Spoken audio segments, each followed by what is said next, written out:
his White House press conference, President Eisenhower reads a prepared statement warning that the Soviet Union is endangering hopes for a peaceful settlement of the Congo crisis by supplying planes and military equipment to Premier Lumumba for use in his conflict with secessionist Katanga province.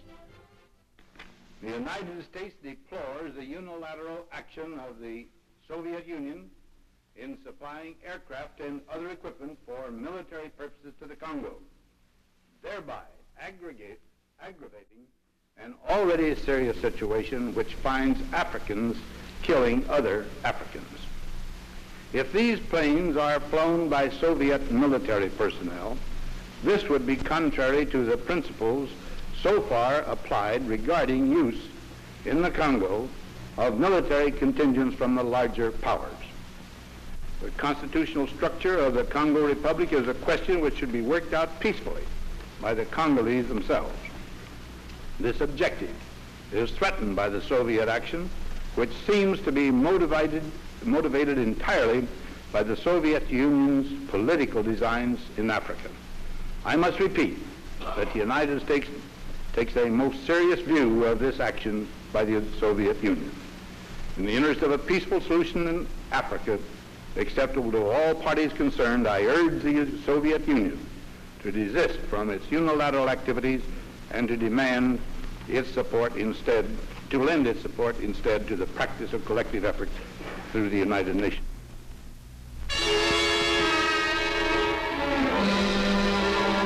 Storm-lashed Puerto Rico bids farewell to Hurricane Donna. Its main body passing offshore by some 85 miles, the tropical storm unleashed floods that covered vast areas and caused the deaths of an estimated 116. 27 cities and towns were badly hit. Puerto Rico's ordeal foreshadows the same grim threat along the northwesterly course of the hurricane, which was already battering Cuba's coast and the Florida Keys with gale-force winds. Storm tides forced evacuation of low-lying islets as Cuba and Florida battened down to await Donna's full onslaught. Early predictions had the storm passing closer to Havana than Key West, but East Coast warning centers and householders are fearfully alert.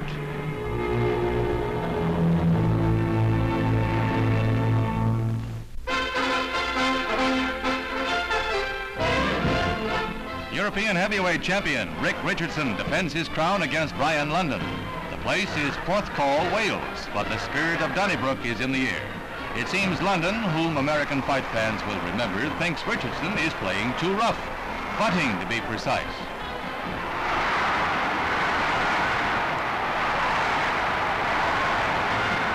So London complains of a cut eye and foul play to the ref, but the ref doesn't believe him and puts London out. How wrong he is. Richardson is declared the winner, but London still feels bouncy and keeps right on fighting. What's more, two more Londons take the ring, Brian's brother and his father, a former British champ, and away they go.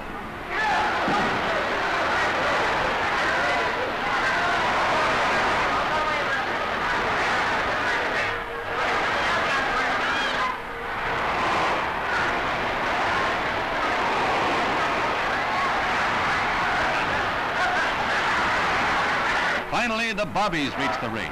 It's too late to enforce the Marquis of Queensberry rules, but they've got to save the name of British sportsmanship somehow. This is hardly cricket. After all, Brian, old man, it isn't winning that counts. It's how you played the game, old chap, don't you know?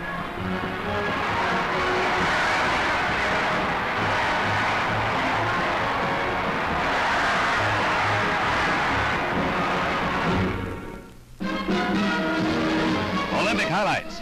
Gold medalist Bob Webster of Santa Ana, California, in his winning dives from the 35-foot tower at Rome.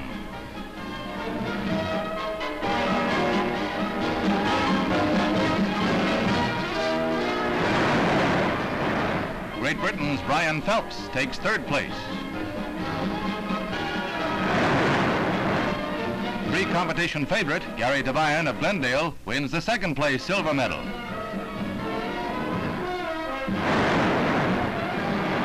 It's the 110-meter high hurdles. It's a sweep for the United States. Watch 1956 winner Lee Calhoun and teammate Willie May go down to the finish in a dead heat.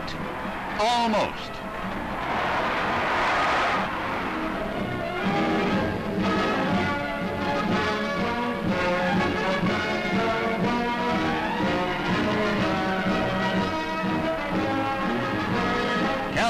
watch the tape, using his head to take top honors, winning time 13.8 seconds. All 3 medals are won by the United States. Gary, Indiana's Calhoun, Chicago's May, and Hayes Jones of Pontiac, Michigan. In the women's 200-meter dash, it's Wilma Rudolph, the Tiger Belle from Clarksville, Tennessee, winning the second of her 3 gold medals at Rome. Wilma's out ahead all the way, the same as when she won the 100-meter dash. She also anchored the 400-meter relay team. Her margin over Jutta Heine, Germany's speedsters, is a full 0.4 of a second. For Tennessee State used Wilma Rudolph, it's one of the finest performances of the Olympics.